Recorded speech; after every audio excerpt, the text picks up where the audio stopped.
Find out what it's like to experience the world from above. Fly your own drone today. DroneCloneExperts.com specializes in high-quality, affordable drones. Now introducing their Limitless 2 model, equipped with a 4K camera for stunning Ultra HD clarity, GPS with precision auto return, and up to 25 minutes flight time on a single charge. Visit DroneCloneExperts.com now and enter promo code RADIO to receive 15% off your entire order. That's DroneCloneExperts.com. It's the Kool Aid Man. Oh, yeah. You're listening to Verbal Shenanigans. Don't go away. We're going to be right back. Oh, yeah. I'm working on grape soda, too. Oh, yeah. But our shenanigans are cheeky and fun. Yeah, I mean, his shenanigans are cruel and tragic. Which makes them not shenanigans at all, really. Evil shenanigans. I swear to God, I'll pistol whip the next guy that says shenanigans.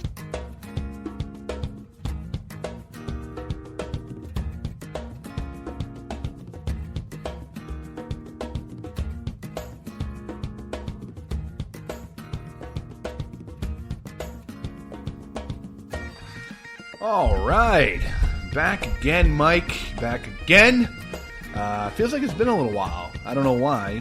I mean, we recorded it a little bit last week, but it's kind of like choppy, and we did a little one day, a little the next day. We went a full life cycle without a recording. Yeah, it's some kind of solstice kind of event, like the sun went in a certain rotation without a full recording. The stars are not aligned. We had to hold off, We were afraid like Mother Earth might explode if we recorded in an improper fashion. So but we're here. So the world keeps going on. Yeah, and we had 2 episodes lined up for last week, and then I lost power for 5 days. And power, believe it or not, you need to be able to get on the computer, and you need that to also edit podcasts. So. I was hoping to hear that you were taking all the recording equipment outside in the hurricane, connecting it to a generator to make sure our fans didn't miss a Thursday episode of Verbal Shenanigans, Scott. Yeah, it was weird, though. Like, the hurricane was like, I don't know, I guess maybe because we've had Sandy and Irene and a bunch over the years. I was in my garage painting, I was painting a TV stand I was working on, just watching the rain. And it was windy, and I didn't think it was like a massive deal. And then, it was a subtle hurricane that you got? Yeah. A calming hurricane? Dude, it was nothing like Sandy. Sandy was intense, man. I remember watching the trees just like waving back and forth like, oh God, these are all coming down. And that was when I was out of power for, I think, 17 days, something like that. I had the reverse bad luck of having power the 17 days, but being the only guy at my work to have power, hence having to do everybody's work for that 3-week span. The moral of this story, folks, is tell your boss you have no power. Even when you hate your job, make sure they know, nope, I'm like everybody else. Mike, it's been 90 degrees and sunny for the last 3 weeks. How do you have no power? The leaves been changing, and it's just a chemical imbalance on the electrical lines, and then I realized if I don't pay them, I don't get power, hence I can sit back and relax for a while. I just got an extension cord so I can have my internet going, but that's all I need. Mike, it's literally been perfect weather for the whole month. Everyone in the state has power. Listen, my internet goes out every crisp 62-degree day. I don't know what to tell you. Comcast is just weird like that. I think it has something to do with fiber optics. I'd really like to help out, but in the end, I gotta just wear some sweaters and drink pumpkin spice while I wait for my internet to come back.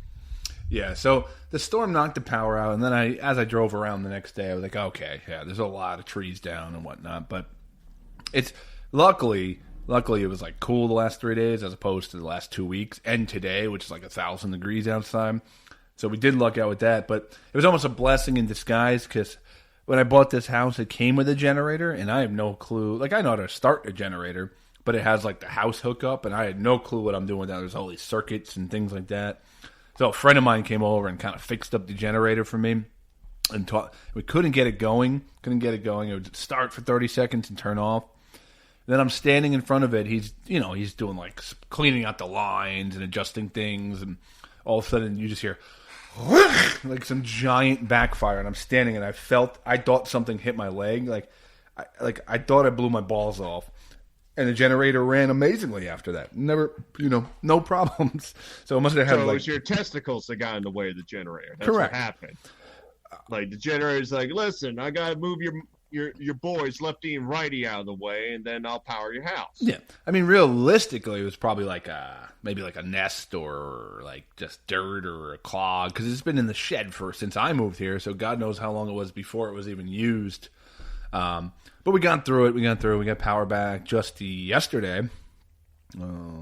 Yesterday, Sunday morning. So it's amazing how much you take for granted when you don't have power. It's just you're just miserable, It's just like, you can't do wash, can't do this. Things start piling up. I'm like, it's down to my last clean pair of underwear. Like, it was almost where I would have to turn them inside out and get a couple more wears.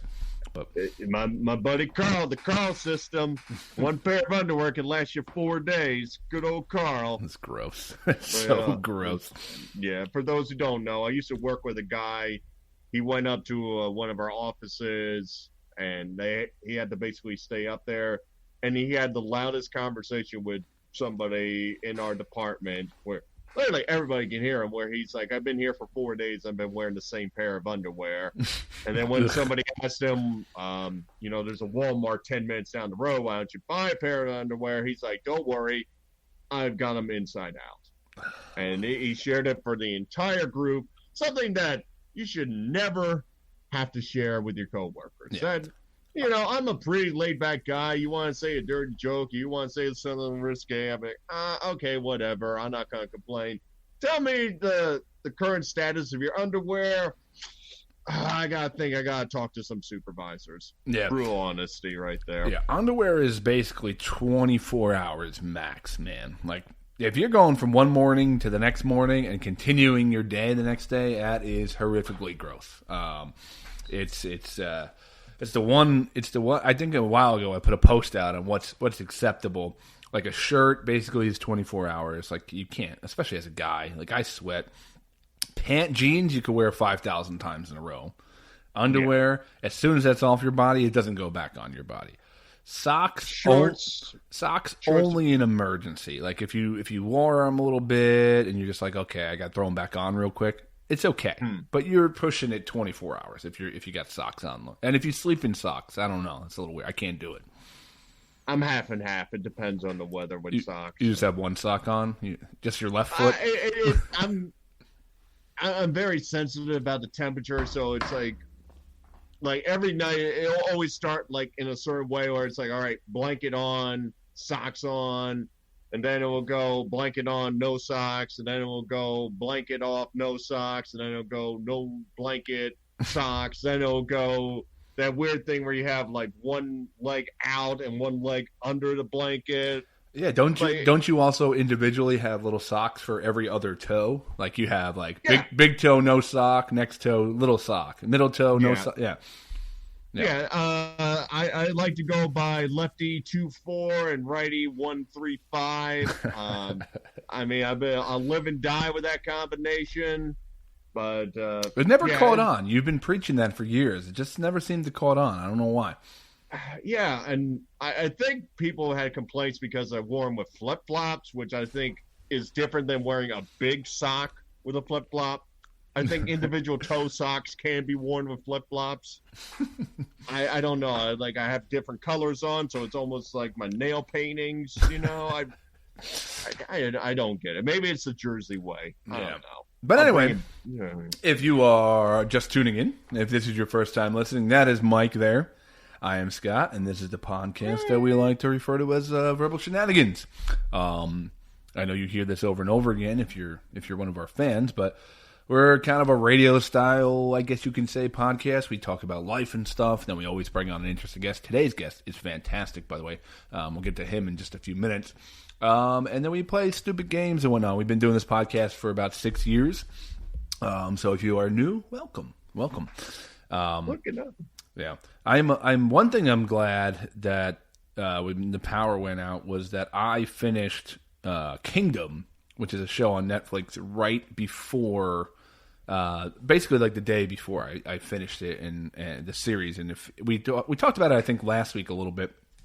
It's just this phenomenal show, and I was telling you, Mike, you got to check this thing out. You just got to check this thing out. And also, a little teaser here. We have next week, Monday, we do have someone pretty important from Kingdom. It's me. Yeah, it's Mike. We're interviewing Mike about how he watched Kingdom. Today's guest, Michael Burlew, viewer of a show. Mike, what are your thoughts on the show? I fell asleep during it, so I guess I'll just have to come next week and give you my opinion on the show. Great work, Mike, as always. But you watched the first 5 episodes, right? First 5 episodes, yep. It's good drama, good acting. It's got the complete set right now where I did 5 and I'm sitting back saying, okay, I crave seeing the next episode. Yeah, I think that's a perfect TV show. And so if people are just never heard of it, it's a show based around an MMA gym, essentially a family. The owner is an ex-fighter, and his 2 sons are fighters, and it's basically them trying to keep the gym afloat. But that's just kind of like the backdrop for it. All the characters have these flaws and drug use and family issues and past issues, and it's just the commitment these actors put into the show is phenomenal. Like Mike, we were just talking a little bit off there. You were saying like the character of Jay, who's the one brother, he's the druggy brother. His name is Justin Tucker, and who I really want to get on the show. He will take you on a journey that I think, like, I'm interested to check in like with you next week. Like if you watch like another 5 more or whatever it is. And you'll just see that guy. That guy starts off like you're like, oh, he's kind of cool. And he just flourishes. But the commitment with these guys' bodies and the shape they're in for this show. If you read online, there's like different articles about like when they're cutting weight for fights in the show, they're actually like going through the actual process too in real life. Like these guys, Nick Jonas, who you wouldn't when you hear of MMA show with Nick Jonas, you're like, I'm out. But yeah, you figure that's that VH1 celebrity kind of show when you hear that, where it's like, that last Jonas Brothers album tanked, so now you're either on a food show or you're gonna beat the crap out of Carrot Top. Yeah, you know what it reminds me of? Like, you just realize why these guys are so talented. Like a guy like Nick Jonas, like, yeah, he was in this super successful boy band. Then he was super successful on his own. Then he's into acting. You know, it reminds, and you hear it, you think, you pigeonhole them into like, oh, they do like girly, poppy things. And you're like, the range on these guys, there's a reason they're talented. They probably were scouted when they were like 12 years old, you know, with this kind of talent. Like, it reminds me of like, remember when they announced Heath Ledger was going to be Joker? And everybody was like, what? Like, the guy who, you know, from whatever it is, like 10 Things I Hate About You, or I think that was the movie. Like, all these kind of, like, semi-girly romance movies. You're like, no way. And you're thinking of Jack Nicholson in your head, and you're thinking of the past Jokers and this character. You're like, it's going to be ruined. Turns out he has that performance that will be forever referenced as one of the greatest performances on screen as far as that genre, you know? Yeah, he killed it, no pun intended, and then ironically, then they turn around, Joaquin Phoenix, and again it's like, oh, what the hell? Let's go be stupid. Killed another one, so it just shows you these guys, like, they probably take a lot of these early things to get into Hollywood, but the range and the ability of some of these guys, like, it's amazing. You know, there's a reason these guys can sing, act, dance, everything. These guys are like you know, it reminds me of, like, I don't know, you heard Robert Pattinson's going to be the new Batman. Like, and I have no problem with that, you know, but you think of him from, like, Twilight and these kind of other movies. There's a very good chance the guy might be phenomenal. You know, like, these guys are trained actors that have been doing it their whole lives. So I'm like, I've learned that over the years to be very open to those kind of castings. Like, there's a reason. They probably came in and crushed the audition, you know? Well, I think times have changed. I mean, in the past, you become a character, it's over with. I mean, look at Jaleel White. It took him years to get past. That's a good one. Yep. He had to do like tons of. I remember he had a UPN show that tanked early, but like he kept going. He did. He was the voice of Sonic the Hedgehog for a while. He's been doing different stuff, so like you can actually look at him as an actor. I mean, we had I forget his name, Cousin Oliver from the Brady Bunch. Right. Yeah. And it was like the second he got off the show, everybody's like, "No, you're the one that tanked the show." And that was Robbie Rist, blah, right? Blah, blah. Robbie Rist, thank you. I was looking for the name, and it took Robbie a while, and he got a bunch of others. He kept on going. He get a small part here, small part there, and then it just stuff kind of grew, and it's like, oh, I kind of like what you did there, and it led to that. It's not like the old days. I mean, look at Hugh Jackman. I mean, what? Look at Hugh Jackman. The guy can sing, dance, be in Broadway plays. Then he can go play Wolverine in 10 different movies. You know, like the range these guys have is phenomenal. Like, I got zero range in anything. Like, this is all I got. This is me. You know, like I can't do anything like that.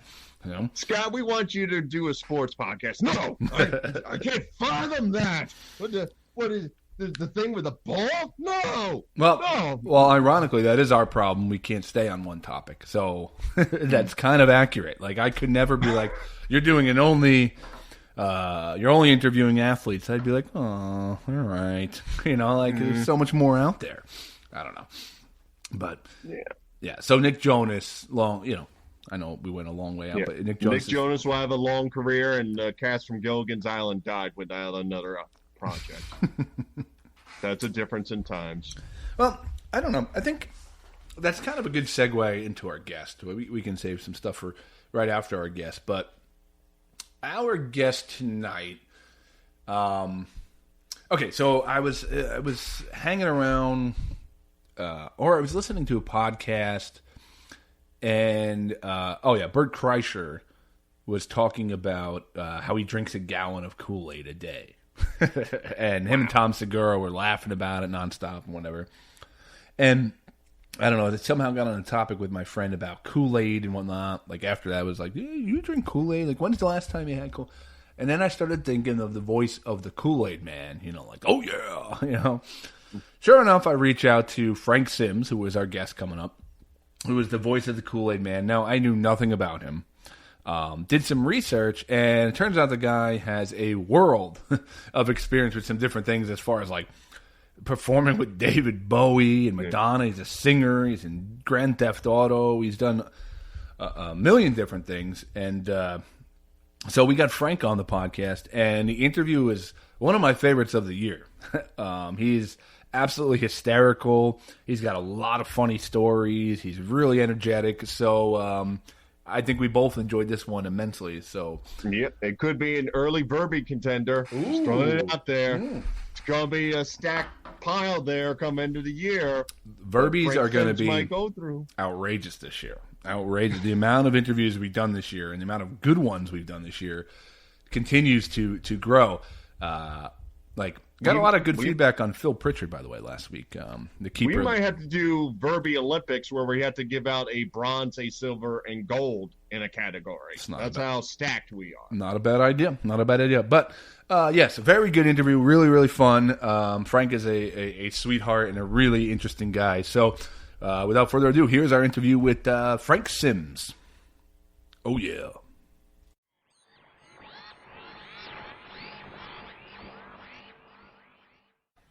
Hey, Frank, what's going on? Look, let me get my sound on. No problem.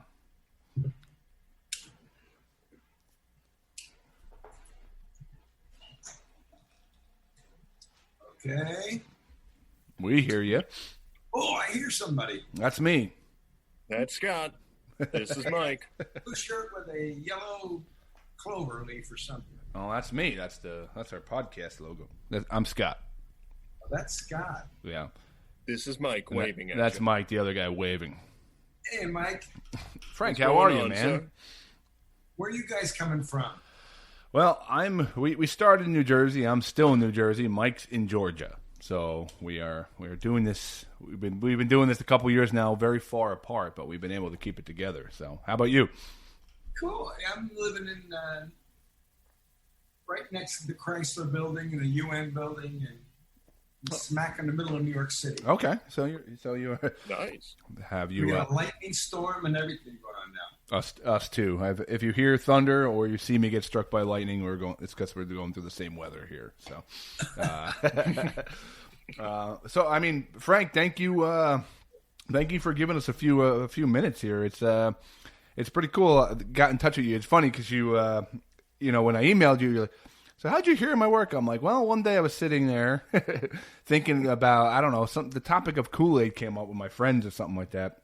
I was like, I wonder who did the voice of that. And then I kind of looked up your work, and I'm like, oh wow, this guy's done a whole bunch of other things before. So I thought you would be perfect for our show. So thank you for giving us the time. Yeah, it sounded good. Yeah, I do like to know what's going on ahead of time. On interviews and stuff. So I'm glad. No, he was very well. You were very responsibly briefed me on what it was all about. It's cool. It's all cool. Yeah. Thanks, man. So I guess we'll start there. When you were getting into the entertainment industry or acting or voice acting or whatnot, were you trying to be a on stage actor? Were you trying to be in film, or did someone find you because of your voice? Was this a thing that you pursued on purpose, or you just figured it out? I was born to do this in many ways. I come from an acting, performing family. My father and my uncle, his brother, were both very successful radio, TV announcers.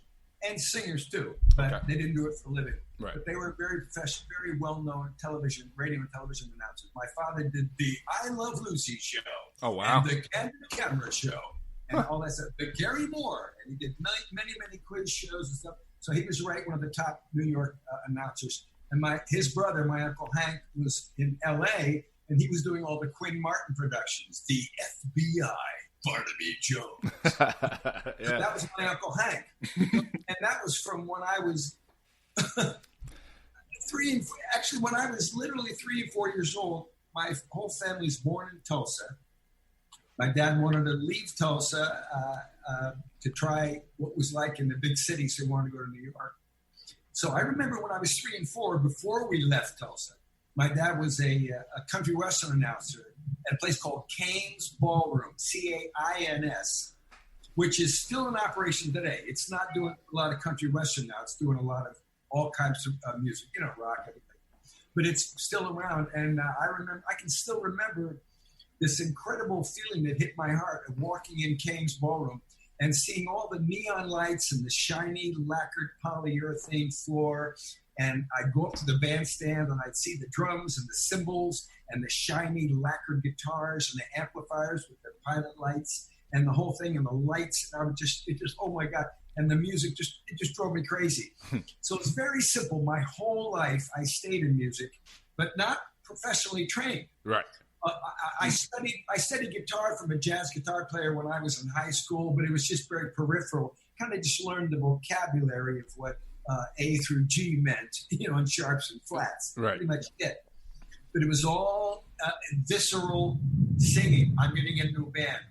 And so when I was like 11 or 12, a guy and I used to sing at parties and blah, blah. And then it branched into a high school band called the Malibus. And then after the Malibus, I went and got a college education. I got a bachelor's in whatever, and I got a master's in English. Came back, and I still had it in my blood. So I started with the rock bands and the whole thing. So we had a rock band. The rock band was it's called the Sims Brothers Band. Okay. It did very well. I get a couple of records on Elektra Records. And then our keyboard player in the Sims Brothers Band had played in a band with Nile Rodgers when Chic was known as the Big Apple Band in Manhattan. And so our keyboard player said, Nile, this is when Chic was starting to bubble and percolate. Said, you got to come see our band. So he came to see our band, and we have 3 frontman singers, me and my brother, who you must have read about, not the Sims Brothers, and we do a lot of performing together. and a third guy, and we were the front men on the in the front of the band. So Niall said, well, you guys are great. I'd love to use you. So he started using us at a few albums. And then suddenly he met David Bowie with Billy Idol in the club in New York City. Yeah. And they started talking. And Niall said, or rather David said to Niall, I'd love to work with you. Let's put something together. So he said, great. So at some point, David said to Niall, listen, I'm looking for some background singers for this kind of music. And Niall said, boom, I got the guys. So he called me and my brother and the other guy, the three guys of the Sims, known as the Sims Brothers, and two are blood Sims Brothers. And we sang on Let's Dance, Modern Love, China Girl, the whole album. Right when we were in the studio with David, he said, guys, he came up to me and he said, Frank, can I have your phone number? I'd like to have your phone number right now. I said, yeah, great. About a week later, we got a call from his manager saying, David wants you guys to go on the road. Oh, wow. Okay, yeah, cool. Yes, we're going, holy shit. And so it's a world tour, gigantic world tour that he had planned on the basis of Let's Dance. Of course, luckily, Let's Dance was a big, big hit, and the tour was taking off at the same time. Thank God the whole thing bloomed like it did. Number one album, number one this, number one tour. So you really caught him like right before he exploded. Exactly. Okay. Wow. Not when he wasn't well known, but the peak of his popular known in the whole world. The peak of he had, as you know, millions of fans. But when that happened, everybody in the world knew about Let's Dance. Yeah. Let's Dance. Wow. Everybody knew that. That was a huge thing. Huh. And thanks a lot to Niall. Niall did that with many, many, many artists. He would sit them and they would just be hovering in a certain area and he'd work with them and bam. He'd take Duran Duran and produce an album for them and they went shooting up. Just all sorts of people that he produced. Diana Ross was in a very low period, just like she wasn't anything was popping. And he did the I'm Coming Out, the whole album and big, big, big hits. So many people. Mick Jagger did a couple of good records with Mick. Right. Anyway, so it's in my blood, and I was just I kept in it. I stayed in it. I was in bands. I pursued it. Yeah. But it was really in my blood, and it was. You're also. I don't want to get deep into it, but a lot of people who are in this business who go on and on, they're born with a lot. You're born with talent. You can work hard at what you want to work hard at. But when you're born with talent, and I see it in New York in the session musicians and the engineers talk about it, they said there's a level of talent in those New York session people, whether it's singers or players or whatever, producers or that's just there's nothing above that bar. Virtually right. Nothing above that. The bar. elite. So when you get into this with David Bowie and you go on tour with him, with all your time at home naturally into the business, is it just like another day at work, or you sit back like almost like crapping your pants going, oh my God, this is bigger than I can ever imagine, or what's going through your head? Yeah. When I literally got the phone call, it wasn't a letter, it was a phone call from his management. I was at my house with my wife, we were just going crazy. How much does he want us to pay him a week to allow for the privilege of being on the road with him? Is that yeah. I'll pay you to do that. So it was like, you're right, every day was like goosebump. Matter of fact, within the first few minutes, there was a feeling that this rush came from me, said, I am going to enjoy every single second of this tour. I am not going to waste 1 minute, not one instant. I'm going to write a diary. I wrote a huge diary, a hundreds of page diary, which for whatever reason, I'm very busy with a lot of stuff, but I never publish it. But I have a thing about every single day, and we did, and people, and we saw, and where we played, and what we did with David, and this guy, and Mick Jagger, and all these people coming around the whole day. But so it was like just explosive every day. It was just orgasmic every day. And even as each day went on, yes, you're going like, oh my God, I can't believe we're walking into this hotel with these people. And people, when we checked into the Hotel Carlton, which is in France, very near trying to think that Cannes, very near Cannes. So we were playing in this city called Fréjus, Frejus, Fréjus. It was like this old 2,500-year-old Colosseum built by the Romans to test their miniature warships. And we played there. And the sun, the moon is dropping over these 24-year-old stone pillars that line the walls outside that you're playing inside. And you're seeing not every, but so many cosmic moments. You cannot believe it.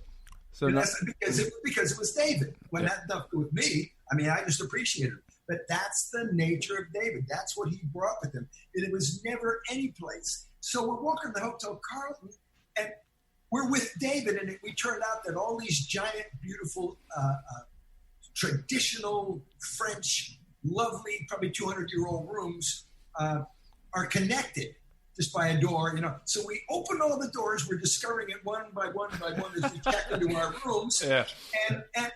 And David too. And we're running through the rooms in a big line, like, oh, here's room, boom, boom, boom, run to the door, boom, here's his room, boom, run to the door. And David was totally into it. It wasn't as though he's out somewhere else, no, to call me when no. He's right. He was always right with it. That's awesome. Right, with the fun and the action. Let's go out and play some ping pong. Let's go out whatever. Let's go. And he'd bring guys from the band. We'd go out. George and I go out to have sushi with them and just chill. Not many people like that. No. Especially not at that level. Speaking of levels, you went on to also work with Madonna, right? Yeah. I don't want to say limited, but I did a very consequential piece of work with her. So in other words, I did a record, probably one of the biggest records she ever had, and it was Material Girl. And that song is probably one of the most famous. For sure. Well, again, they call Madonna the Material Girl. Yeah. So it's probably one of the most iconic songs of her career. And I went, living in a material world. So that's my brother and I that are doing that. Really? All right. Yeah. That's cool.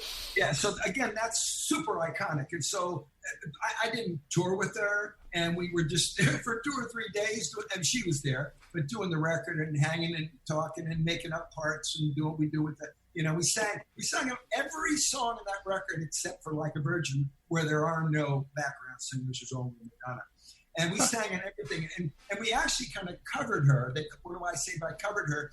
We would sing the same thing she would, and they call it ghosting. Right, yeah.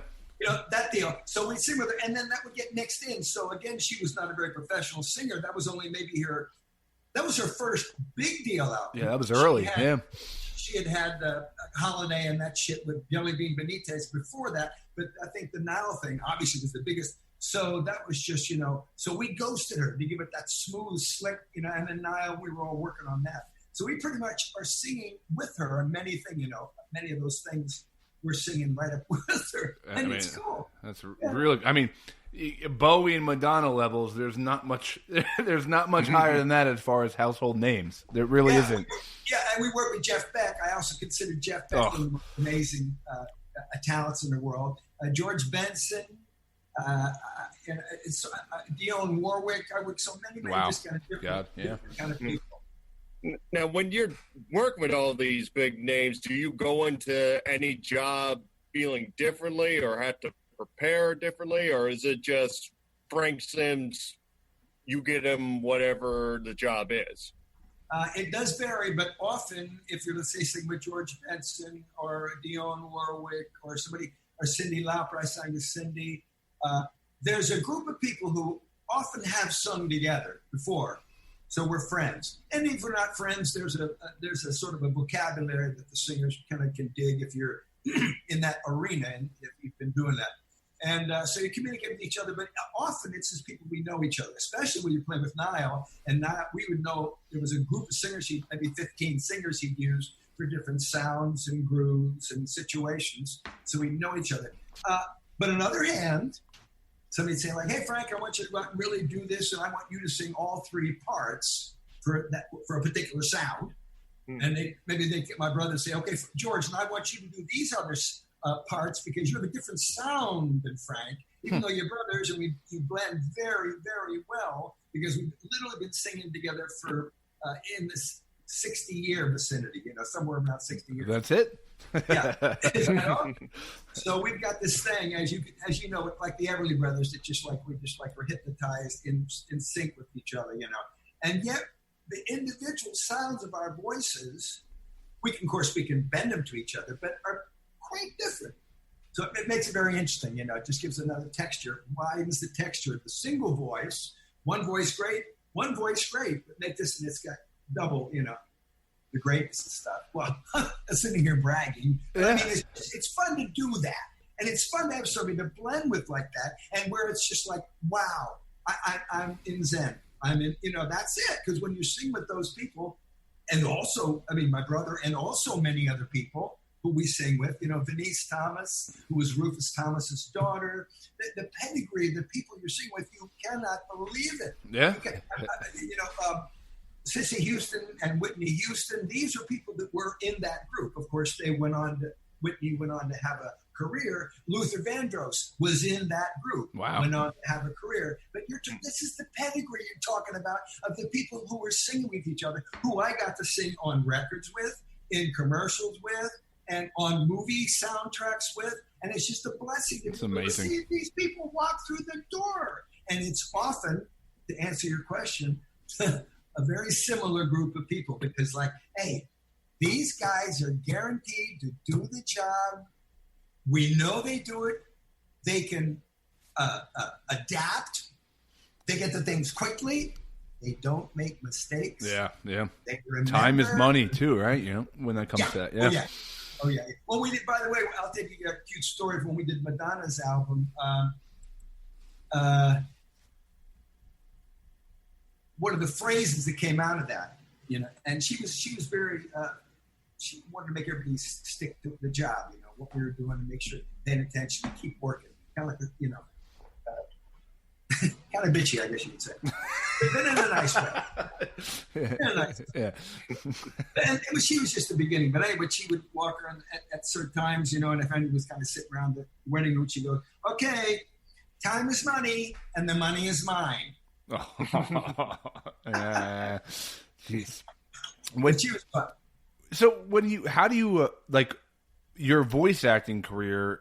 Were you doing the singing alongside of that, or did the singing lead to some voice work also? When I was growing up, my dad, as I told you, when I'm literally 3, 4, 5, 6 years old, I am listening to my dad doing his thing. Right. Now, he was in theater and singing. He was in one of those groups that you get the four from the 30s and 40s, right? Yep. He did that shit. My mother did that. My uncle did that. You must have had the most beautiful sounding dinner table. All you with these angelic voices, And there's one uncle that has nothing to do with it. And he's like, well, the plywood business is doing great. Thanks, everybody. No one cares. No one cares. No one cares. That's what it was about. No one cares.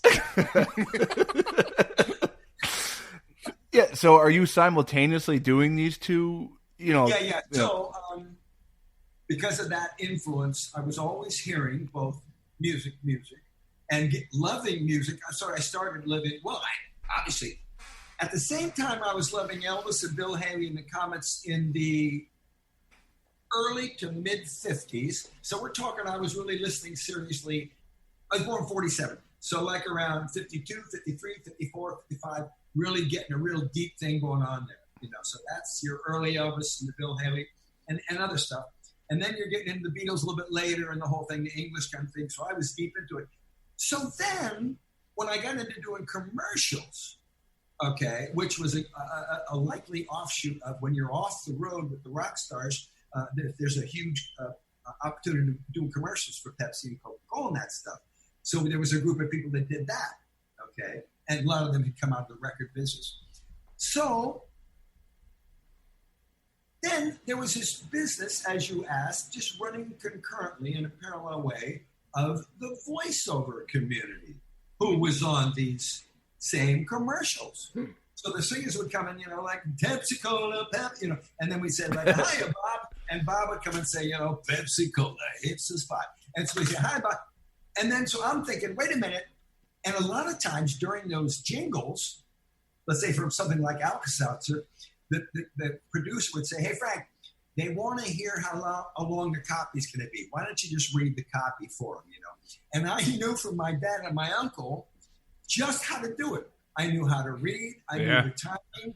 I knew just the lift, the where to put the emphasis and all that shit. And, you know, and like my brother George, it just comes naturally. But again, because you're hearing it. I'm not saying out of the womb I would have heard it, but hearing it from your family and then from your brothers and mimicking it and doing it in school and blah, blah, blah, it just comes out. Yeah. So I would do these things. They wait, you sound great. Let's put you on the track. So then I get the contract to do the voiceover and the contract to do the singing. And I think, well, this is a good business. So that's kind of how that happened. And then I got an actual agent, which I realized at some point, you've got to get an agent. Because you can't, you know, as a performer, you can't have all your fingers in all these pies. You know, like Bill wants a job. This guy wants a job. This guy needs a job. So you got to get an agent. So I did. So that was it. So then that just, but yeah, absolutely. I was doing Super Bowl commercials as a voiceover guy, and then going to Madison Square Garden and singing with like Roger Waters on like the same weekend, stuff like that. Yeah. Oh, that's so it. It happened like that. That's great, man. Yeah, I'd be on dozens. I mean, it's kind of funny, and I'm not bragging, but I was on dozens of Super Bowl commercials. It's just you're in the right place at the right time, and you're in that clique of people. And the producers, you know, Y&R, and they're doing their Dr. Peppy and the pepper and their Doritos, and it's all the, hey, let's get Frank to come in here. Let's go, blah, blah, blah, we got an idea, blah, blah, blah, you know. And then, like, let's put it in the Super Bowl. So, I did a Gillette one thing sometime, you know, Gillette, you know, and I had to do that whole over. And they had this beautiful video on. It was like they supposed to spend $10 million. At the time, it was state of the art, you know, the perfect slow-mo, the lighting, the most attractive models you have ever seen in your life, you know, and it was there trying to be cool, trying to be it. So they wanted that kind of vibe. So I happened to do the demo, right, in this little room, and the producer, literally when I finished, he screamed, that's it! So from the first demo until it went on the Super Bowl, it was that performance. I love it. When there was that little room, up until just like fly it right onto the track, we're putting on the Super Bowl. So sometimes they happen that way. There could have been you know what they did? They were planning on calling Bruce Willis, George Clooney, all these guys to do this voiceover.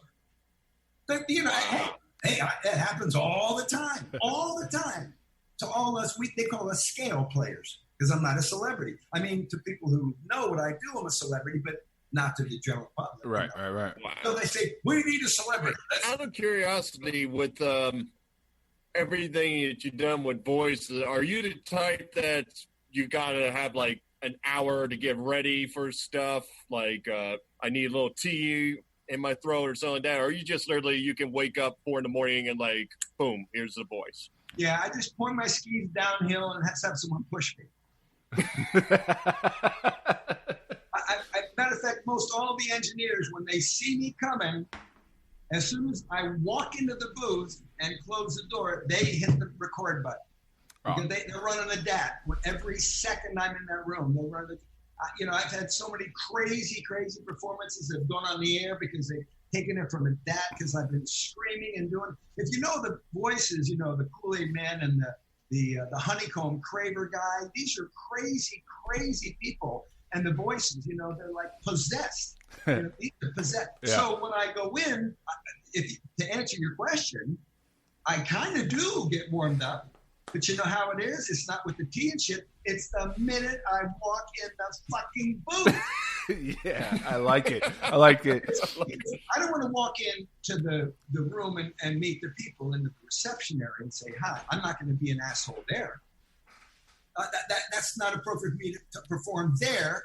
But I'll go in the other room, the control room. Hi, Frank. Here's your script, and we'd like you to do a thing. I say, great. What's your idea? Great. Okay? Set up. And the matter of fact, the engineer might come into the room and set up the mic nicely. Here we go. Pat it here. Okay, thanks, Frank. And then he'll leave and he close the door. And then I will just start bouncing around like an insane tiger inside the room. Literally, they have films of me just bouncing around, bouncing off walls, bouncing off walls, and going, wow, and just getting into crazy, or whatever it is. Or else if it's the other thing, if I have to get into another character, I'll do another character. If it's a movie guy, it's a trailer guy, I'm going to get in the trailer guy. And so when I'm getting up close to the mic and getting just the right sound, because I know how to work the mic, and I'm getting the right, and I know what I'm doing, and I'm just, and I'm asking the engineer, give me more of this, give me more of that. No, take it down. I'm getting closer. No, take it down. Okay, you got to give me more if I'm going to go back here. And so I'm instructing, I'm working with the engineer, work with me, babe. Come on, work with me.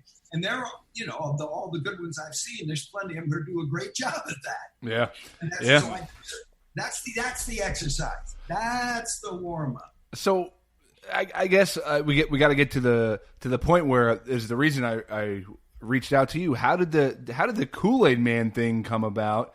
And did you ever imagine that would, like, I don't know, that's kind of in like the people still reference that. Like, they still reference it in shows. They still reference it in, like, conversations. You're talking to your buddies. You go, oh, yeah. Like, they still reference it in normal day life. And what are we talking, 30 years ago?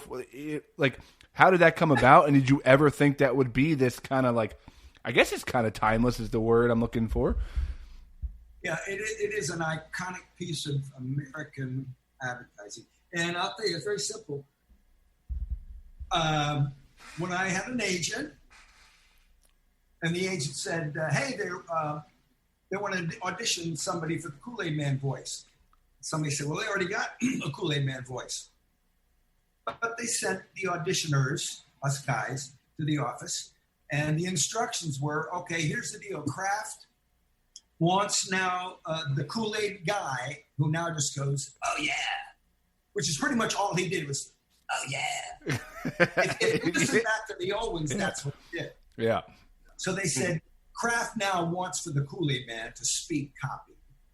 He wants him to talk about the new flavors and this. We're doing, hey, kids, we're going here, we're going there. We're, okay, hey, everybody in the boat, we're going to do this. I'm making orange Kool Aid. This time it's lemon. I'm working out. They want him to say that. So the Kool Aid Man was a copywriter within Gray Advertising where the campaign existed. He was a copywriter. Huh. And while they're sitting around in a meeting, somebody said, and he was part of the meeting, and somebody said, we talk about the little guy or the pitcher guy, whatever, I don't know what started. What we need, should we have a voice? Should we have him do something? Should we have him wave his arm? And somebody at some point said, or the guy said, let's have him say, oh yeah. And so this one guy, and I know his name, I'll flash on it, said, oh yeah. And somebody said, like, yeah, like one of those things. He'd go, oh yeah, oh yeah. But again, if you reflect upon it, no big start. We'll get back to that. So now they say, okay, guys, need an auditioner. We want you to start saying stuff like, Kool-Aid's the best drink for kids and blah, blah, blah. And now try a new great Kool-Aid, blah, blah, blah, blah, blah. So I auditioned. Bam, they picked you. I said, fantastic. But at that point, it was just a really nice gig, So I did a bunch of sessions. But, bunch of sessions. And as time went on and on and on, they got the illustrations got more sophisticated. They take them to very expensive animation houses to do the background, and combination of live action and cartoon stuff. So, and then it kind of boiled down to they had their image, they had their Kool Aid Man sound, and they were really happy with it. And then suddenly Gray Advertising lost the account to Ogilvy and Mather. And when that happens, that's like really scary because that means they completely clear the deck and they get all new people. They got new talent, new producers, new everybody. So they re-auditioned people. So all these guys came back in to do again, copy the same stuff. And I was one of them. They gave me the shot to do it. I won it again. So I knew that I had that quality for that voice. So I continued to do it. And at the point, it got to a really great point when I'd only go in for one session a year, and I'd work for 3 hours, and they'd have me do the "Oh yeah," even though they had the first "Oh yeah" that they really had early on. They never lost that. They kept that in the box. So they never lost that. And just kept rebroadcasting that. Because, demo love. They call it demo love. And so they kept rebroadcasting. That's our baby. That, just like Tony the Tiger. You would never change Tony's unless now that he died, you get a new guy, and he's not doing as low as the dude, but whatever. But I mean, I auditioned for all these characters. Tony the Tiger and this guy and the blah, blah, blah, blah. So it's all in that loop. Anyway, at the back end of your question, I had no idea how he was worshipped. And I would have people come aside. I talked to a black engineer, and he took me aside. He said, you are the hero of the African-American community. Meaning the Kool Aid Man, something about him and his essence, he's a hero to the people in the black community. Again, this was like 15 years ago. Things have got a lot deeper now, But that's what he said. And I had so many people, and when people would talk and they'd say, "Oh, could you do the voice?" Not many people, but if I would do it, they would somehow, you could see that something had changed in their brain. There was like a disconnect. Yeah. I'm like, I can't believe that's coming out of a human's voice. And when I do it, I have an edgy sound, and when I'm live with people, it can be very loud. It's a dynamic sound. Yeah. Because I have a big chest. So when it comes out, it's almost frightening, So, but I had no idea that it would be so iconic. And you're right, whether it's Family Guy or oh my God, I'll tell you the best. Story. Yeah, I'll tell you another cute story that relates to that. As you probably know from my looking at my stuff, I work at Saturday Night Live a lot. Yep. So generally, whenever there's singing to be done with the host or with the commercial, we do it sometimes live, mostly live, sometimes pre-records, blah, blah, blah, blah. So we were there one time doing a live thing, right?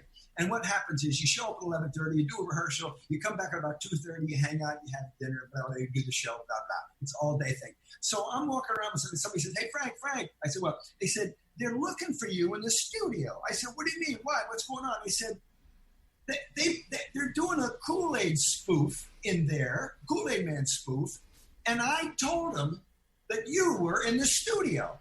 I said, because they got just one of the writers is going to do the voice of Kool Aid Man. And the guy said, no, the Kool Aid Man is here. He's right there. Yes. Yeah. So they couldn't see it. So I walked in, there was about 10 people, and they're just going, oh my God, it's him. And then I went to the booth, and going to the booth, I went back and started doing, "Hey, how you doing, guys? Hey, boy, oh yeah." And I started doing shit, and they're just going, "Oh boy." So they just gave me lines, and that was a spoof skit on Saturday Night Live. Actually, I'm trying to think who did it. Funny white guy with the curly blonde hair was in the skit, and then the new black guy was in the skit, and then the Kool Aid Man conversion to the wall, and it was. But they ran it, yeah. So, that's awesome, man. Those are the examples. These guys, before they knew I was there, they're just thinking, "Hey, let's do this skit where this happens and that happens and this," because again, like you say, it was in their mind. It's like it's the there. It was a funny thing to talk about. It's in the psyche, definitely America, if not more. But it's like common speak. You know what I mean? Like it's common. It comes up in conversation. Someone says, "Oh yeah," or someone's wearing red, or you're like, "Oh, what are you, the Kool Aid Man?" Yeah. It's true. Somebody asked me. They said, "Did they call you to do the thing for Seth on the Family Guy?" Yeah. I said, "Nah." Yeah, that's what we said. Come on, they should have had you do it. They should have. Well, speaking of current events, what are you currently working on? Are you doing more music, more voiceovers? What's in the horizon? Right now, well, I know it's kind of funny. COVID has changed a lot for me. I've been doing voiceovers pretty much. These days, an artist who's done what I've done, I guess you would have to say, musically, you'd have to create content pretty much. Yeah. Session work is not something that right now is just flying in the air and going. Hey, we need you to sing. Why don't you come on and sing here? Why? And not necessarily just COVID. Even before COVID, people were saying, okay, we're in an age where we've done this, done that. A lot of people are kind of out of the business. They're I don't want to say retired, but they lose a lot of that vim and vigor you had when you were in your 20s and 30s and 40s and putting out content. I got to write this. We're going to do an album. Now, some of my younger friends do that, but what I'm noticing is that people my age, and that's my feeling, is like I've lost the impetus to kind of talk about anything. I mean, I see a lot of things, I have a lot of ideas, but I don't even feel comfortable, I think, with the way that music is put out and delivered and put on Spotify and kind of just put into a gigantic, massive safe of material and content that can be, delineated and labeled and stuff. And it's just, I don't know, because that's what I see. In other words, if I were to sit here after I hang up with you and say, you know what, I'm going to get out the guitar and I'm just going to write a song in 20 minutes, let's say, blah, blah, blah. Then I'm going to call my buddies. Then I'm going to record it remotely. Then we're going to do this. And then I think I'll put it on Spotify. Yeah. To me, who has done what I've done, and again, I'm not bragging, but when you've done what I've done, to do that, it's like, really? Yeah, yeah. Well, why bother? It's like, and again, I hate to be maudlin, but many of my good, again, David is gone. Many people, some of my best friends sang with Aretha for the last 15 years. And I'm not saying it's not possible, but I see this of like their generations, their scares. And then of those people, I can't imagine them saying, you know what, let's get together and write a track and then get a bunch of people to come sing. It's kind of, I got to say, it's kind of like that glacier is like moving away. Yeah, yeah. Mm. And the way you make music, the way you market the music, who's listening, how much they're listening, if you get 30 seconds and stuff. And I've also seen this because I did a lot of work on the union as a member of the Screen Actors Guild, American Federation of Television and Radio Artists board, national board. And we go to meetings and you start to look at the way that people digest and absorb media. And I'd see facts and figures. I'm thinking, wow, everything is moving so fast. And the taste. And who's listening, and what they're doing? It's like, I'm not connecting. I'm not rocking this. Yeah. I'm not connected. So as far as music, if there would be some nice inspired project or something, I could say, might be a nice idea, but that would be rare. Yeah. Voice now, there seems to be more opportunity for voice. I like to do it in comedy. And whatever else it would take in acting. I've done like 3 or 4 films. Yeah. Hey, again, Frank. That's like the music. Those don't come up a lot. Frank, can I? Yeah, so just for the audience and just so I know, for editing purpose, we just lost our Zoom call, so we're back here with Frank. Frank, one thing we did not really get into was you went from voice acting in a lot of commercials. You also kind of entered into that very, I guess I don't know if it's lucrative, but there's a lot of opportunities now for amazing voice work on video games, and you were in Red Dead Redemption and a bunch of other really big games. What was that like entering that world for the first time? It was different, and I got that work through my regular voiceover agent. My agent's Atlas Talent in New York here and LA. So they had people calling them saying, we're doing a video game, please send us X amount of guys. Or they would sometimes ask for us by name. So we show up at the studio, sometimes an audition, but often just show right up. And in the later years, they've been fitting us with helmets, open helmets, with lights that maybe 6 or 8 crazoid lights shine right into your eyes. Okay. And but with cameras also. So lights and cameras, you know, and these little things that are sticking in your face so you can see all this shit. And and some guy comes in and he fastens. It's like almost like an electric chair. So the dude comes in.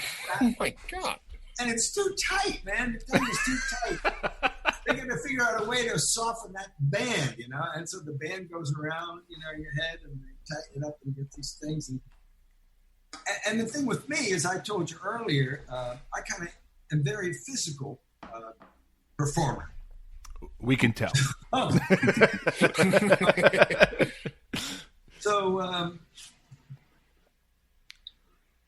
the guys would say, and I'm looking at that's nothing. I'm looking at the screen. So it'd be like this. So like if my no mic is in front of me because all the shit's whatever coming mics and cameras. So I'm looking, and here's the screen, and they've got all these just rough sort of lines and basic figures and positions and very sketchy outlines and maybe a mountain. So it's not finished, you know, so you really can't tell anybody. But they tell you that there's the line, and then they'll feed you a line, you know, and you do the line, and sometimes you have to quicken it up or slow it down to match with the way the figure. Now, in Red Dead Redemption, I did a figure called Magnifico. And it's a little magician, a little short, tiny, magical gnome. Okay. A bad disposition, cranky disposition. Mm-hmm. Yeah. And Red Dead Redemption set kind of the old West. I don't know. I've seen little, you know, kind of snippets of it. I don't play video games, you know. And so, but the cool thing now is you go on the internet and they have featured little sections and scenes. So I can say, Magnifico, Red Dead Redemption, I can see what I did without having to play the damn game. Yeah. You see your own highlight reel. Yeah, that's kind of fun. But when I'm doing the Magnifico voice, you know, like, and there's a lot of action. He's jumping through the woods, and the woman's picking him up and putting him on a stagecoach because he kind of ran away from the gang, you know. And so they had to go chase him and pick him up and put him back in the seat. And go, no, you know, and he's making voices and faces and shit. So I'm trying to kind of get the vibe of this guy from a rough line drawing and a basic scene sketch. So that's what you're doing it to. I'm sure there were other people, not other people. There have been other instances and situations where possibly the drawings are more finite. But I'm not sure. But it was fun. But it's cool doing. And then I did a whole bunch of Grand Theft Autos. And that was an interesting part. I did about 5 of them. And the first one, I was Russian and Italian mobsters. So the Russians were shouting and screaming, and I had to make a Russian accent. And then the Italians, I had to make an Italian accent. And then the next one, I became a character when one of the characters would walk into a room, and in the living room be a TV in the corner, and on TV would be a show playing. Well, I guess part of the game is you can go look at what's on that show and then focus on that show. Okay. Yep. Right? Okay. So I'm one of these crazy characters, the lead character in this show that's on the TV when the Grand Theft Auto dude is walking through town. And so he's like also an animated guy, and he's up like a sort of a hero with the cape, but he's a kind of fat guy, and he's got a big ego and the whole thing, and he's got a whole voice. And so and they call him impotent. So something like the impotent something. The impotent liberal. The impotent liberal. Yeah, that's what he is. So that's in a bunch of them. So, but I'm just saying, it's so funny how all the different characters. I think it's amazing. I really do. Now, we've actually had a voice actor on here before, Michael Bell, and we kind of got a laugh of a story. He gets very upset about celebrities who get voice roles, because he feels they don't act. And he told us a story of how he did a project with LeBron James, and he was like screaming at him to make him cry. That's one of my favorite stories. So I'm just kind of curious your thoughts on, like, because lately it's always been like any new Disney film or Pixar, it's always like 10 names of like some celebrity taking over a role. I'm Shaquille O'Neal as Aladdin. It's funny. I got to tell you another thing that my father and probably my uncle, but I didn't hear it directly from my uncle. My father in the 1950s and 60s said that very same thing, because he'll be sitting at home and he would hear an actor from, let's say, maybe it was like Charlton Heston or somebody, right? Yeah. Doing a commercial or something like that. And he would say, that damn, goddamn, he shouldn't be doing my work. And he's an actor. He didn't necessarily, what you referred to as Mr. Bell, he didn't say it because of the talent. He said it because they've got the money and they've already got a job. So get out of my job. That was his thing, which I'm sure related to Mr. Bell. I got to tell you a funny story, and I don't want you to share it, but when we were on a negotiating committee for video games, this was a long time ago, 15, maybe 20 years ago, and I was on the committee because I love him. And he's from L.A., right? Mm-hmm. Yeah, I believe so. So he was on the committee, and we were doing a video conference. You know, it's pre-Zoom, but it was like you get a big screen in the boardroom in New York and a big screen in the boardroom in L.A. And he was very adamant about the contract, about, don't give an inch. Don't give an inch. I remember that he was very, one of the real hardliners, the Paul Wolfowitz of the contract negotiations, they just move ahead. No. And I remember, I didn't have a great argument with him, but I remember saying something about just, it was time for compromise and stuff. Yeah. But that's a very small little deal. But again, that I do remember his name. Mike Bell, wasn't it? Yeah, Michael. He did G.I. Joe, and he's done quite a few. DuckTales, I think. Oh, yeah. Transformers. Yeah, for a long time, yeah. Mm-hmm. Yeah, he's quite a celebrity, a voiceover celebrity. And it's kind of funny. I virtually know no voiceover people in L.A. It's so pocketed, because the New York guys have a way, and the L.A. guys have a way, and TV's a lot of TV in L.A. and in New York's a lot of news and stuff. Yeah. Well, Frank, I want to thank you for giving us the time here. I could listen to you talk all day. You got stories upon stories, and just hearing your energy still, and even watching you. I don't even know if you realize that as you're talking, you start getting into character a little bit. So I can imagine what you're like in the booth. So it's pretty awesome to hear, and I'm really glad this turned out the way it did. And I want to thank you a lot for coming on the show. Oh, I'm so glad you called me, Scott, and thanks so much, Mike, and for the whole deal. I think you got a great thing going. I love looking at your list. There were some fascinating people that I knew a lot of the names. It was really great to see the name. Some were just oddballs. Yeah, we do that. Yep. Oh, the Potpourri podcast. Oh, love to hear from oddballs. That's the greatest. Yeah, we love them too. Like if we can't get someone with a name, we go for someone with a really unique profession or something like that and pick their brains. And sometimes those turn out better. It's amazing. Yeah, you got to get nutty guys. I think it's just so great to get nutty people. I agree, man. Got a real story. We literally went like 1 week, you played in the World Series, so the next week, you had the world record for running backwards. Yeah. Okay. Yeah, that's a true story.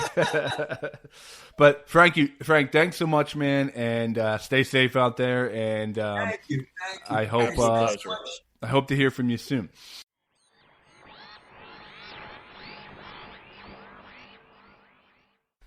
All right, Mike, the one and only Frank Sims. That was a good interview. I was thinking back to your question. I think the last time I had Kool Aid was probably the 5th grade. Really? Why don't we maybe next week or our next episode? Why don't we each pour ourselves a nice glass of Kool Aid and drink it during the podcast and see if it like, I don't know, invokes any kind of memories. If Kool Aid is still good, like I don't even know if I would enjoy it anymore. It's hard to say. I mean, in hindsight, I doubt they really dabbled with the like the ingredients or anything. I gotta think that same packet from when I was 10 years old is the same as what I would get today. Yeah, I think so. So why don't we have a nice glass of Kool Aid on the podcast next week? I feel every week should be a different like old school drink. Like after that, we'll have a Tom Collins. After that, we'll have a Crystal Light. Or we could just keep on throwing things out. We could do like old school snacks too, like go pick up Dunkaroos are back and have them and kind of see if it sparks any, see if they hold up. Like, does it hold up would be the, is it grow? Like a lot of things you taste now that were popular when you're young or things young kids had, it's just too sweet, It's like, oh, God. But yeah, we could do a little does it hold up segment. Or have it throughout the cast and just kind of comment on different things. But Mike, can you talk to me? You're eating Dunkaroos nonstop. It's supposed to be one package. Stop, Scott. It got 5 tons of sugar in one bite, and now it won't let me stop. I can't stop buying them. But yeah, Frank Sims is great, man. What a great interview. Mike, what do you got going on in life here? Scott, I kind of feel a little bit. I kind of feel manly, and I kind of feel less of a man. Manly and less of the man at the same time. Yes, all right. Yes. So we've had a few. I think they're paper wasps on our deck. Okay. And they've been there for a while. It was for the longest time. I was kind of like, I'm gonna let them be. They're gonna let me be, kind of things. Mm-hmm. And I finally ended up. I got rid of one nest. It was in a weird spot where it could actually open my side bedroom door and just like creep out and spray it, but still have enough time to run back in, kind of thing. Okay. Like I had a full strategy, but in any case, like a few of the strays that still survived, we had a bad week. Like I think about a week and a half ago, Callie loves my dog. Anytime she sees them, she'll try to bite them. She will try to bite wasps. If she sees anything flying by, she will try to eat them. And usually they let them go. One day, it didn't happen. So we got the whole big old yelp from my dog, and I felt bad for her and whatever. Fast forward to, I think it was this past weekend. I was mowing the lawn in the back. I've been using the push mower because my riding one is gone. Oh, yeah, the push mower, baby. Yeah, so I'm on the side of my house, and all of a sudden, I'm like, why is my leg burning? It's funny, when you say push mower, I think of the one with that's not even motorized, the one with just the blades that spin. Just like 800 blades in a circle going by where you got to push it 10 times to cut like an inch of grass. Yeah, gotcha. But, so I got stung by one, and I wasn't in like an agony. It burned a lot, but I always got this thing with bees. It just gets in my mind. So like I just panic. I let the mower go, and it went inside, and I'm literally got my leg up on the kitchen sink, and I'm just like pouring cold water, having the faucet pour over it, and with still like an ice pack over it. And as I'm doing it, I realize I look down and the wasp or the bee is like on my shirt. So I did the girl kind of moment. Yeah. And like I got by and it was like buzzing around in the kitchen, and I had to do a thing where I had the wife open the door and I had to kind of swat the bee to get it into the direction of going outside before we can shut it off. Yeah. So my wife got a good chuckle out of that. Then fast forward to this Saturday, you've probably seen she does a ton of photos for her running. Yeah. She does it for her Instagram and Facebook. Mm-hmm. So she does a thing where every time it's like, I got to do a jumping picture, and then she'll kind of Photoshop her into whatever is the topic of the day. Yeah, I call them Izzy's acid trips. Like, Yeah. like running with unicorns and I mean, she puts thought into it. God bless her, and she does it every day. Something like you figure, as a guy who's been doing a podcast for 6 years, would want to be that creative. No, don't want to do it. No. But she did her jump, and it aggravated one of them wasps. You know? Okay. So she got like stung. She says like 2 on the back and 1 on the side. Damn. So me and her had kind of like a debate on when it happened. Because after she jumped and I see the wasp is on her, she's like, "Oh, it's stinging me, and I'm yelling at her, "Go inside or come with me down, whatever." I'm like literally tell her, "Just run. These things aren't that fast. You can get away from them." She's in the argument of I panicked on that one, where she's like, "You were screaming like a little girl for me to move, and I was just standing there taking the wasp stings with no issue." So she kind of questioned my manhood there for a little bit. Right. I don't know, man. Wasps and bees are, I don't know. I think they'll make anybody kind of like freak out a little bit especially when it's happening. You know, hindsight is 20/20, but when it's happening, no one wants to get stung. When I was a kid, I felt like bees just were like always after me. Like, I remember playing soccer and one went up my shorts and stung me like way high in upper thigh in the middle of a game. I remember driving in my dad's van back in the day, and I went to rub my like chin on my shoulder, kind of like an itch, and some bee like stung me right in the like the jugular, and screaming. So like the bee was just hanging out on your shoulder. Yes. And It must have been right there. You got an itchy beard, and he's like, "Yo, what the hell?" I wonder if I'm assuming the itch might have been me feeling the bee moving, and then I just squashed it. I stepped on bees. Like, I felt like every year I was stung 2 or 3 times. So I kind of feel for. Now I haven't been stung in quite a while, but I kind of, like, I don't blame you, Mike. I don't blame you on this one. I think anybody is allowed to kind of freak out when they're getting stung.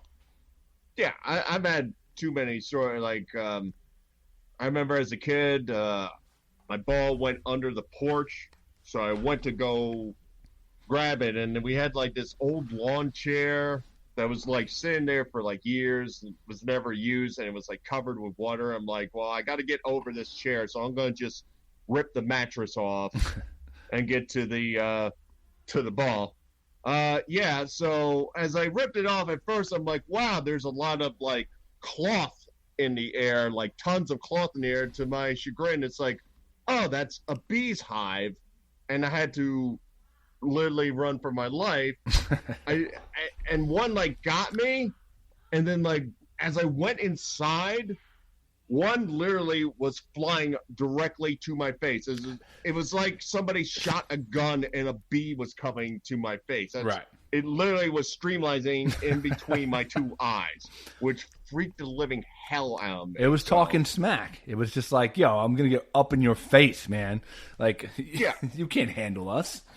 Yeah, the Honey Cheerios bee was not happy that I had Chex Mix earlier that morning.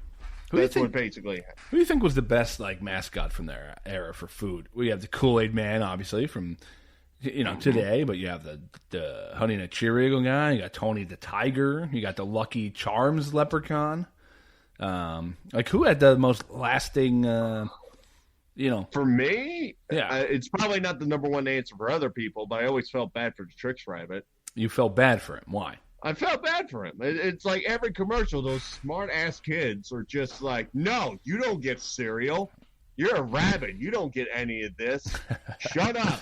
I don't care if all your life you always wanted this. You ain't getting a bowl. Get out there. Like, they would literally eat it in front of him. Like, that's how cold they were. They didn't just be like, no, you can't have any. You'll die. It's like, no, you can't have it. And like, damn, this is good. It's made for kids. So most kids are just watching this product, thinking about how good that cereal tastes. You were busy empathizing with the poor rabbit.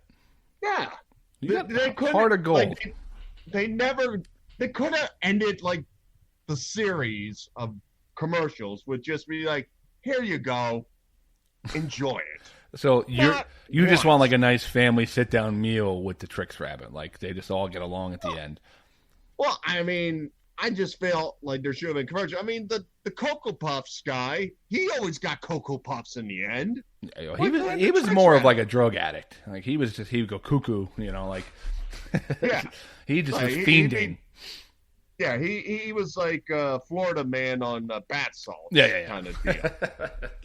Yeah. But just get I mean, that's what I always felt. Like all these other ones, Tony the Tiger, he had cereal. The Leprechaun ate his cereal. All these guys had their cereal. Kool Aid Man had Kool Aid in his system.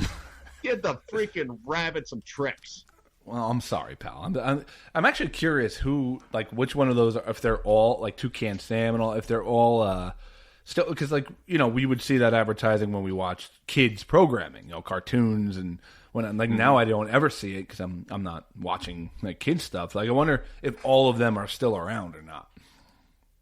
I know they redesigned Toucan Sam. I saw a commercial. They kind of do it like those Japanese anime. They kind of redesigned them like that. He's bird flu Sam. Tony the Tiger is still out there. Whoever does his voice, I just shake my head. I understand when an actor dies, you get replaced, but at the same time, it's like, okay, you're a little too off, my friend. It's kind of like Kermit the Frog. Okay. Doesn't sound like anywhere close to what Jim Henson was. Yeah. I mean, it's one of those, okay, I can see you could do an imitation, but I can tell it's an imitation. Yeah, I don't know who's still around. I'd be curious to is the Leprechaun still around, or is he like not acceptable? Is that is he He's still in boxes. I'm not sure if I've seen a commercial lately. Yeah, and I want to know. I feel like when we were kids, they were pushing cereal like crazy. Like I don't know if it's still like that. Like Captain Crunch, is he still around? Is he still the captain, or is he retired? I haven't seen one of his commercials. The Cheerios bee, like the honey bee. I've seen him. Yeah. Maybe Gritty could have his own cereal, Mike. Ooh. Yeah, the other day I go on NJ.com to see what's going on with the pandemic and stuff like that for New Jersey, and the feature story is how Gritty rose to fame. I'm like, why is this on NJ.com, and two, out of all the news stories, this is front and center. Well, I mean, New Jersey doesn't know what hockey is right now, so I guess true. That's a reminder. Your Flyers look good, man. Seed. Number 1 seed. Phil told us. Good. Phil told us last week. He said the Flyers were moving. They need something, man, in Philly. I mean, the Sixers, they keep on imploding. The Phillies, God knows, they got no bullpen. This could be something. Yeah, could be, and especially hockey, where you don't have to be the number 1, 2, 3, 4 seed. Like you don't. It's just catching momentum going into the postseason. How many teams have won it that way? Like a team that just looks invincible in the playoffs. It comes down to veterans and goaltending. Obviously, is like a huge thing. So it's just weird if the Flyers have goaltending because that never happens. It's amazing. First time since Hextall. I mean, they made it to Stanley Cups where it's literally they haven't figured out who's going to start in goal tonight. It's like, how is that possible? It's so funny because how bad the Devils have been, and they strangely, which is so weird, they can't seem to develop their draft picks. All their draft picks are oh yeah, that's a good one, it seems good, and then they just don't develop. It's realize how spoiled I was with those teams for 20 years, basically. Just watching a couple Hall of Famers and guys who stayed with the team for 20 years. It's you don't see it anymore. But I'm like, damn. At one point, I had Martin Brodeur every day, Scott Niedermayer every day, Scott Stevens every day, Patrick Elias. It's a little spoiled. We were a little spoiled. That's all I'm saying. What it all boils down to, I mean, it's happening in Detroit as well. They're hot garbage down there. What it boils down to, you had the correct formula, and it will work all the time, and nothing will specifically happen, but something will kind of tweak it. It's all right, we went from a great team to a good team, and then the owners are like, well, you got us all these championships. I can't fire you. We're doing all right, so be it. And then it just tweaks down a little bit more, Yeah. and then by the time you realize, we're in trouble, it's kind of too late because you already invested X amount, and usually these guys, before they go, give 10-year deals to people who shouldn't be on the ice for another 2 years. Yeah. So, yeah, and it's just you have to be crazy to think that team can keep it up for like 15, 20, 25 years. You just go through natural decades of good or bad. It's every sport, but I don't know. But I think that's it for today. I had a bit. I'm going to save it for Monday's episode, I think. We will be putting out a twofer episode that was supposed to go out last Thursday. We'll be throwing it up with a couple cool acting guests. One guy from Ford vs. Ferrari, another guy who's done some stuff for Fear the Walking Dead. So they're both really cool. So we'll throw that up on Thursday. So I want to thank Frank Sims. What a great guest tonight. And that's it. Berlo, anything to promote before we roll on out? I'm going to promote a friend of ours. She lost her daughter. Her name was Ashley Moore. She was a trans woman. And we might be able to kind of have an extended episode to kind of talk about this and talk with our friend Starlet. But right now, we're in a state where there's questions of them properly investigating the death. So right now there's a GoFundMe out there. You can search for Investigate Death of Trans Woman Ashley Moore. And they're trying to raise some money to kind of push the issue because the girl was just 26 years old, I believe. There's a lot of evidence point to some kind of foul play, and it's really weird what's going on, and it's really sad. Starlet's a wonderful human being. It's been hurting my wife for quite a while because they were good friends, and it's an absolute tragedy. Nobody should have to deal with losing a child, let alone somebody doing something to it and looking for closure. So please go to GoFundMe and look up Investigate Death of Trans Woman Ashley Moore and give some money to this. We gave some money, and like I said, I hope to kind of in a later episode do a little more exploration onto this. And it's a sad situation, so if you can give, it'd be very helpful. Yeah. Pretty terrible story. Pretty hard for me to promote something else after that, but please check that out. Pretty awful story. But I guess I will, on a lighter note, I will just promote. He booked me a few times, and it sold Joel. Joel Richardson is a comedy producer, and he does some comedy too. But it's pretty amazing what he's been able to do down in Royersford, Pennsylvania. He just opened this club last year, but now he's had to move outside, obviously, with what's going on. And he's able to build like a beach with like a really nice stage, and they're doing a 17-day comedy festival. It just looks really amazing. I give him a lot of credit for the work he's put in. So just like some of the guys on the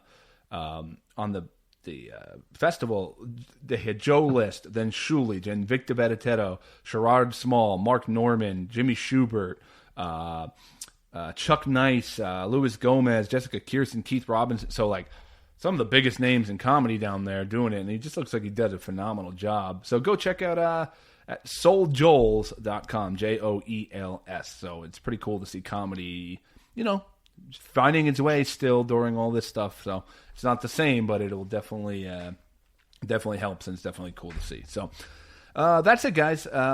Please check us out on iTunes and Stitcher and the BS Podcast Network and the RTF Sports Network, Discovery County Network, Denville Radio. We're on a bunch of different things, but please leave us a review on iTunes. It helps the podcast kind of get into more searches and more like, if you like this, you might like this, and that's where we get some new listeners and whatnot. So that really helps. So other than that, guys, life is funny. Laugh at it. Keep the wind at your back. Oh, yeah.